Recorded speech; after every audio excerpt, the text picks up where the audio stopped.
Part 2မှာတော့စူစီပြီးသားပယဝိတ်စိတ်မျိုးနွယ်စုတွေကသူတို့ထက်အရွယ်စားကြီးမားတဲ့နှံကောင်တွေကိုဘလို့နီးပြူဟာတွေနဲ့ပြန်လေတိုက်ခိုက်ဖို့ပြင်ဆင်ကြမလဲဆိုတာကိုမြင်တွေ့ရမှာပါ။တိရွက်ကြီးတဲ့ရွက်ပေါ်မှာကြောက်ခဲလေးတွေတိတ်ကိုင်းတိုးလေးတွေနဲ့လှုပ်ထားတဲ့တောအုံညီပုံကိုဇလိုက်ပယဝိတ်နဲ့မျိုးနွယ်စုခေါင်းဆောင်တွေကြည့်နေကြတယ်။နှံကောင်တွေရဲ့စခန်းကိုဘလို့ဝိုင်းတိုင်မလဲဆိုတာတိုင်မနေကြပါလေပယဝိများကြီးအချက်ပြသံများနဲ့လင်းနဲ့တော့စိတ်အနေထားကိုမြင်ရမှာပါပယဝိဒီကတဘာဝပစ္စည်းတွေကိုလက်နက်အဖြစ်ပြောင်းလဲနေကြတယ်နှင်းစီဆူတွေကိုလှန်အဖြစ်သုံးတာခြုံထက်တဲ့ကြောက်ချမုတ်လေးတွေကိုဓာအဖြစ်သုံးဖို့ပြင်ဆင်နေကြပါလေတစ်သားနဲ့ကြောက်ခဲချင်းပုတ်တိုက်တန်းညာစူးညံနေပါတယ်ပယဝိမီ Red Ants တွေကတိုက်ခိုက်ရင်းနီးပြဖြစ်ဖို့တခြားပယဝိတွေကိုတင်တန်းပေးနေတယ်။တယောက်နဲ့တယောက်နှစ်ပန်းလုံးတာလှန်ကင်ပြီးထိုးစစ်တာတီချာစနစ်တကြားနဲ့အကျဉ်းချင်းလှုပ်ဆောင်နေကြပါလေ။တိုက်ခိုက်ရေးအတွက်ဟစ်ကြွေးသံများအတူအပြင်းထန်လေ့ကျင့်နေကြပါပြီ။ပယဝိနဲ့ Black Ants တွေကနှံကောင်ကြီးလာမဲ့လမ်းမှာ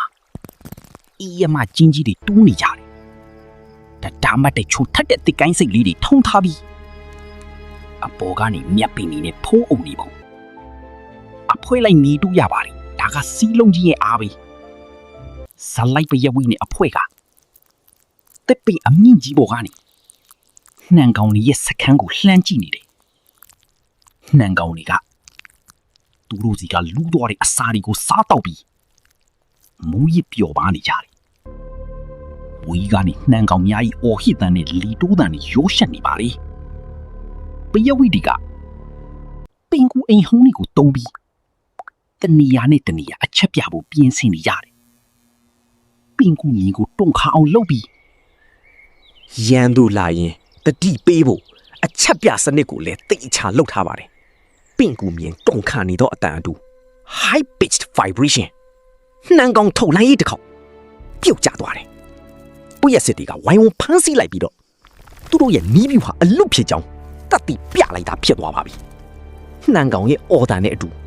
ပယစစ်တီရဲ့ပထမဆုံးအောင်ပွဲကြံတန်တွေဟာပြန်လွင့်သွားပါတယ်ပယစစ်တီကအစိတ်ရှိတဲ့မှုတ်ပွင့်တွေကထွက်တဲ့အရည်တွေကိုသူတို့ရဲ့လက်နက်တွေမှာတုံနေကြတယ်ဒါမှမဟုတ်နှံကောင်လေးစားရင်မူးဝေးသွားမယ်အစိစံတွေကိုအစားပုံလေးမှာရောနှောနေပါတယ်တိုက်ပွဲရဲ့နီးပြူဟာတစ်ခုပါပဲစာတလီပွက်ရစစ်ကလေးကအားလုံးကိုစုစည်းပြီးနောက်ဆုံးညွန်ကြပြီးနေတယ်အားလုံးရဲ့မျက်လုံးထဲမှာမကြောက်မရမေးတိုက်ပွဲဝင်ရင်းတခီဖြစ်နေတယ်လေးနပ်ပြီးအားဖပါနေအရာရာကိုဂယုတစိုက်စစ်ပြင်းနေကြပါလေထောင်ပေါင်းများစွာသောပွက်ရစစ်တွေကတဘာဝလက်နက်တွေကိုကိုယ်ပိုင်ကင်ထားကြပြီရက်ရှုမှလာတဲ့နှံကောင်လေးရဲ့စခန်းစီကိုပိတ်တိတ်ချက်ချီတက်နေကြပါပြီမရှိမတွက်နိုင်တော့ခြေတန်းတဖောင်းဖောင်းနေစတင်စစ်ချီလာကြပါပြီ